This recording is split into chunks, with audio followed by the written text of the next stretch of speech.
வட தமிழகம் இது எப்பவுமே வன்னியர் சமுதாய மக்களும் ஒடுக்கப்பட்ட சமுதாய மக்களும் அதிகமாக இருக்கிற ஒரு ஏரியா. இவங்க 2 பேரோட வாக்குகள் தான் அந்த ஏரியாவில் இருக்கிற வெற்றி தோல்வியை எப்பவுமே நிர்ணயிக்கும். அதுக்கு ஏற்ற மாதிரி டிஎம்கே போட்டிருக்கிற ரிவர்ஸ் இன்ஜினியரிங் பிளான் என்ன தெரியுமா? லிஸ்ட் சொல்றேன் கேளுங்க.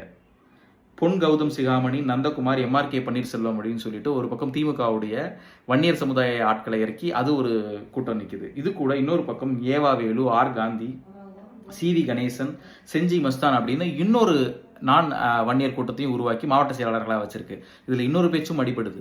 திமுகவினுடைய கூட்டணியில நெடுநாளா விசிக விடுதலை சிறுத்தைகள் இருக்கிறதுனால திருமாவையும் சாட்டிஸ்ஃபை பண்ணணும் அப்படின்னு சொல்லிட்டு ஒரு ஒடுக்கப்பட்ட சமுதாயத்தை சேர்ந்தவங்களை இங்க வந்து மாவட்ட செயலாளராக வச்சிருக்கிறதாகவும், வன்னியர் சமுதாய மக்கள் நிறைய பேரை மாவட்ட செயலாளராக வைக்காம இருக்கிறதுக்கும் திருமா தான் காரணம் அப்படின்னு சொல்லப்படுது. இது எந்த அளவுக்கு உண்மை அப்படின்றது நமக்கு தெரியல.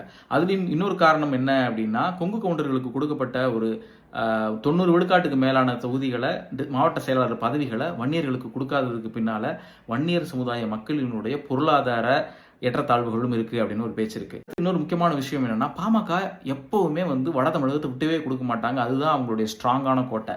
இன்னைக்கு அந்த கோட்டை 2ஆ பிளவுபட்டு கிடக்கு. அதுலயும் அப்பாவும் பையனும் அடிச்சு மல்லு கட்டுறதுனால பாமக வன்னியர் இளைஞர்களை யாரு கவர்றது அப்படின்னு அவங்க 2 பேரும் பயங்கரமா போட்டி போட்டுட்டு இருக்காங்க.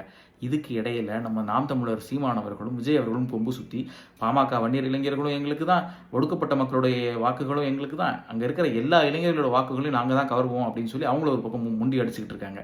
இத்தனைக்கும் நடுவுல அவங்களுடைய வாக்குகள் யாருக்கு போக போகுது? நீங்க என்ன நினைக்கிறீங்க? உங்க கமெண்ட்ஸ் சொல்லுங்க.